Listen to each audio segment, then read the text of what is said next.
Social media पर जैन समाज के सबसे लोकप्रिय जैन न्यूज़ चैनल महालक्ष्मी फागुन शुक्ल दशमी दिन शनिवार दिन है 12 मार्च रात्रि 8 बजे आपके पास सादर जय जिनेंद्र के साथ बहुत जोरों की तैयारी चल रही थी 2-3 दिन से।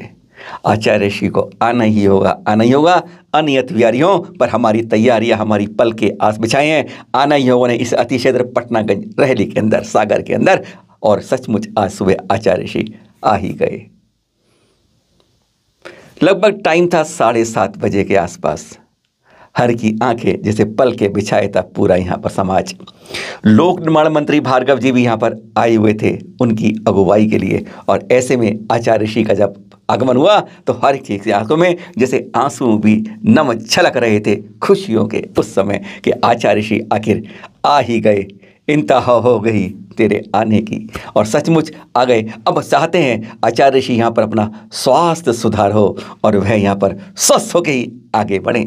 आपको बताएं खास बात, एक बड़े बाबा से चले छोटे बाबा और पहुंच गए फिर दूसरे बड़े बाबा के पास छोटे बाबा। पहली नहीं है कोई।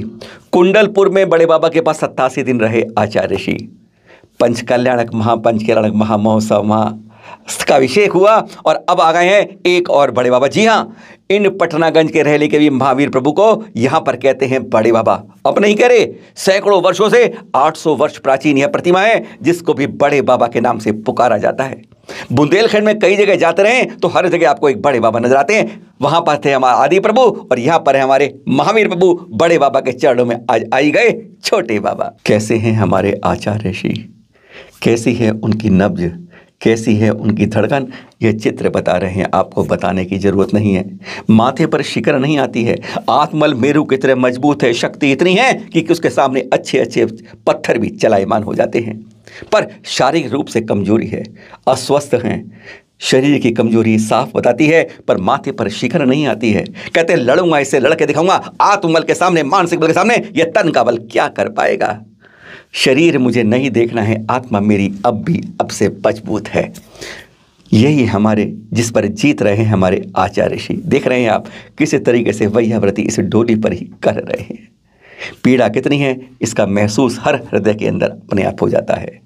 क्या भावना भाई। ऐसे में कहते हैं हमारे संसार के अंदर भी ना, जब डॉक्टर कोई उम्मीद छोड़ देता है ना तो वह पता क्या कहता है, अब तो बस मेरे पास कोई इलाज नहीं है। उस ऊपर वाले का ध्यान रखिए और अपनी भावना भाई ये दुआएं कीजिए और फिर देखिए उन दुआओं से चमत्कार होते इसी संसार में देखे हमने। तो हमारी भावना यहाँ पर क्या चमत्कार नहीं कर सकती। सुधा सागर जी हमें बताते हैं महाराज कि कैसे कर सकते हैं, भावनाओं में क्या होती है शक्ति। हम सारे भारत से यही कहते हैं और ईमानदारी से पूछते हैं आपके हृदय से कि जो आचार्य से मिल सकता है, क्या दुनिया में पहले कभी तुम्हें मिला या भविष्य में मिलेगा?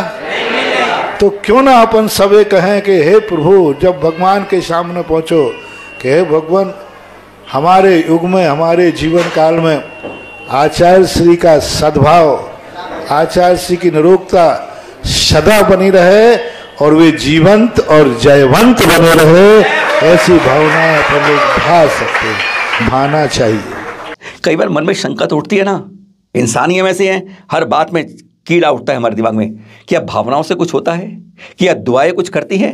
क्या हमारे मंत्र बनने से, जाप करने से कुछ होगा? सुधा सागर जी महाराज बताते हैं वही बात जो आचार्य श्री कई बार बताते रहते हैं अपने प्रवचनों में, सुना वही उतार देते हैं कि भावनाओं से होता क्या है, क्या था उनका एक अतीत का यह संस्मरण। भावनाओं का प्रभाव भी पड़ता है। हमारे आचार्य श्री सदा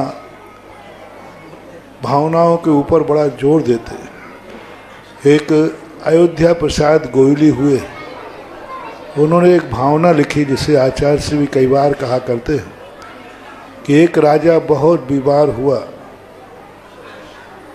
उसको भावनाओं से दवाइयाँ तो कोई काम की नहीं,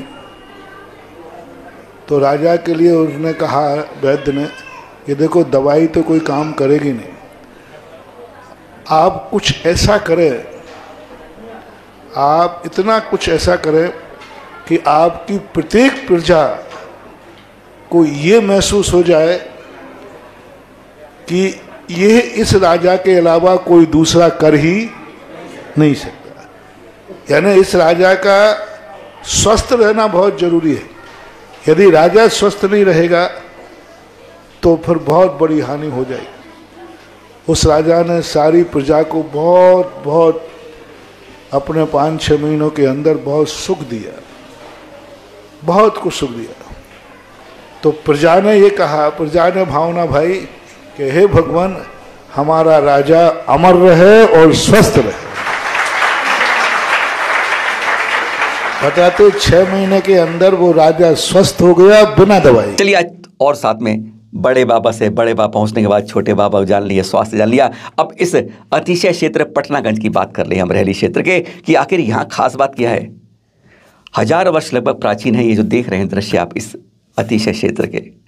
कहते हैं एक बार औरंगजेब ने यहाँ पर, कहते हैं जब बुंदेलखंड के अंदर आक्रमण किया था ना, तहस नहस कर रहा था हर जगह, हर मंदिर को तोड़ रहा। पता नहीं क्या उसके दिमाग में गिरा था कि हर कोई भी बर्दाश्त नहीं था कोई उसे प्रतिमा की, तीर्थंकर की प्रतिमा दिख जाए, कोई मंदिर दिख जाए, करो नेस्तनाबूद, बस ये लेके ही उसका आक्रमण चलता था। यहाँ भी आया था वह। कहते हैं पहले ये दूसरा द्वार था वहां पर, उस द्वार से घुसी थी सेना, लेकिन घुस कर ही ठिठक गई थी। कहते हैं इधर उसके सैकड़ों हजार सैनिक थे, उधर लाखों सामने से मधुमक्खियों ने बौछार कर, निहत्ती मधुमक्खियों ने उन शस्त्र बल के सैनिकों पर बौछार कर दी थी। कहते हैं जब एकता का बल होता है ना, तो निहत्ते ही गांधी जी की लाठी एच बटे बड़ी तोपों को हिला के रख देती है। और वही हुआ था यहाँ पर कि औरंगजेब आया था, सेना आई थी, लेकिन किसी पर कोई मूर्ति को नष्ट नहीं कर पाई थी। यहाँ की सैकड़ों मूर्तियाँ आज भी उस इतिहास को बताती हैं। 2015 में आचार्य ऋषि ने यहाँ पर पंचकल्याण किया था, सहस्त्रकूट का भव्य निर्माण हो रहा है, आज भी हो रहा है। जो आचार्य ऋषि पिछली बार थे आए थे यहाँ पर 2015 में, और अब भी वह निर्माण चल रहा है। कहते हैं एक नए तीर्थ के रूप में यहाँ भी एक उद्घोष होगा। फिर मिलेंगे कल आपके साथ, क्योंकि कल हमारा आएगा, मिलेगा आपको 1000वां एपिसोड। सादर जय जिनेंद्र।